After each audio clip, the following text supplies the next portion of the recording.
In 2005, I spent 6 months in a small country town in Maine. I was working on a new novel and I needed to be somewhere peaceful, away from the city. I rented a house in a cute little town, and every morning, I'd stroll into the center to have breakfast in the local diner. After a few days, I began to notice a pleasant-looking old gentleman, who was always sitting on a bench at the edge of a small park, opposite the local elementary school. We began to exchange nods, then greetings, and then one day I sat down for a brief chat with him. His name was Mr. Fletcher, and he'd lived in the town all his life.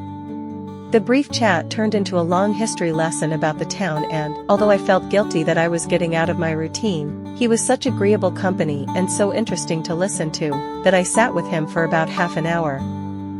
And so I adapted my writing routine and slotted a half-hour chat with Mr. Fletcher into my early morning schedule. His stories were vivid. Some of them were just everyday gossip, but others were more serious tales, and they seemed to have quite an effect on Mr. Fletcher as he told them. One time he told me about a recent car accident. The tragedy occurred just outside the school, only a few yards from where we were sitting. A little boy had been killed, and it had obviously affected Mr. Fletcher deeply. Another time, he told me about a terrible storm that ripped through the town a couple of years earlier. It had taken 3 lives and plunged the whole town into a kind of collective depression. One time, after I'd been chatting with Mr. Fletcher, I mentioned him to Mrs. Parker, the owner of the diner. She surprised me by saying that she didn't know him, even when I explained that he sits on the park bench a few hundred yards away, every single day.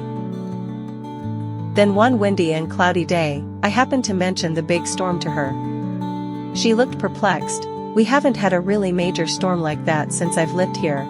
And I've lived here longer than I care to mention." Something seemed very strange. I couldn't believe that Mr. Fletcher was making it all up. He'd seemed so affected by the events. As the day wore on, I found it difficult to concentrate on my work.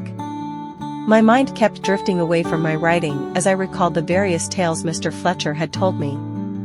In the end, I decided to call it a day and go for a walk into town. I passed the bench, but Mr. Fletcher wasn't there. He'd told me that he only came first thing in the morning. As I walked along the main street, I passed in front of the library and decided to go in and see what I could find out. I asked the librarian if she had any information about a storm in the town that had killed 3 people. "Oh yes. That was such a terrible thing. 3 people died in that storm." Mr. Fletcher had been telling the truth after all.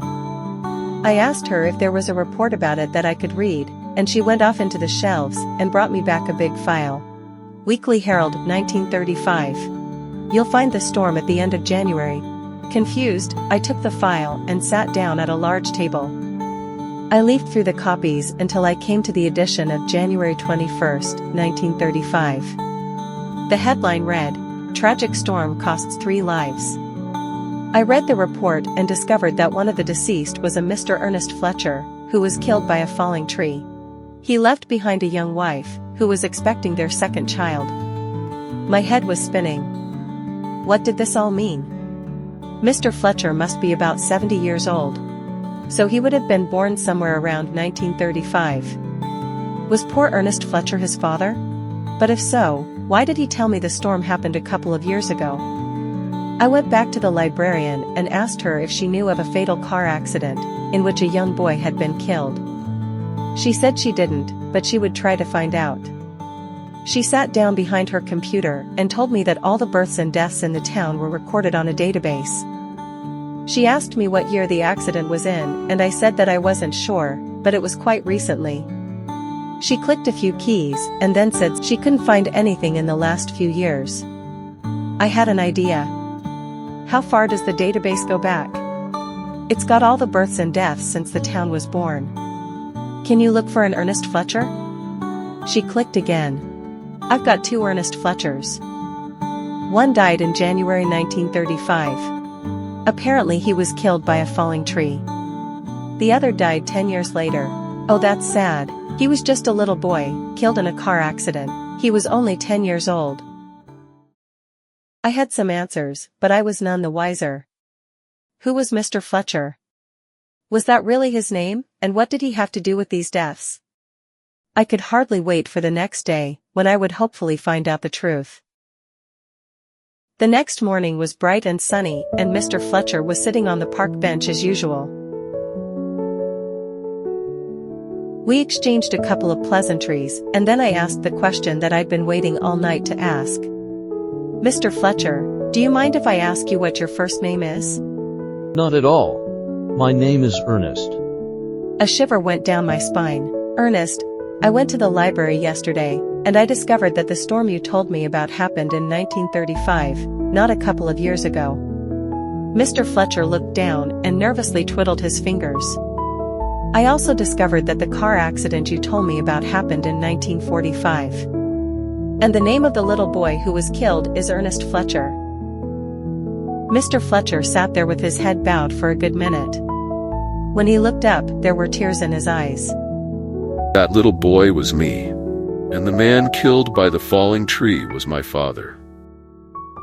You see, Helen, I am not a real person. I'm a ghost. I am the ghost of poor little Ernest Fletcher, and I was struck by a motor car in 1945 at the tender age of 10 years. The tears welled up as he recounted the accident. Of course, it was my own fault. I was late for school, and I ran across the road without looking. But the driver, he didn't even stop. He drove away and left me lying in a pool of my own blood. I realize this can't be easy for you to understand. So let me try to explain. When a child suffers a sudden, unnatural death, his spirit stays around for the remainder of his expected lifespan. In other words, until he's 70 years old. His ghost grows older every year, changing in appearance and age, just like he would if he were still alive. And then, when his allotted time on Earth is over, he moves on. That's why some places are haunted for a while, and then suddenly, the haunting stops. It means that the ghost has moved on. I didn't know what to think or what to say. He went on. In a few days, it will be my 70th birthday, and at last my time here will be over, and I will move on. But for now, I think we should put all this behind us. I very much enjoy our early morning conversations, and I'd really like them to continue until it's time for me to go. I've grown used to your company, and it helps make the time pass quickly. The truth is, I'm actually very keen to move on now. It's been such a long time.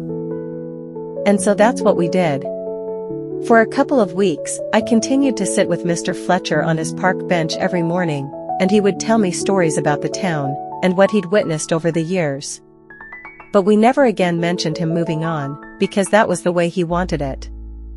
Then one morning, I walked along the street to the park bench and he wasn't there. Little Ernest Fletcher, the 10-year-old boy killed by a hit-and-run driver in 1945, had finally moved on.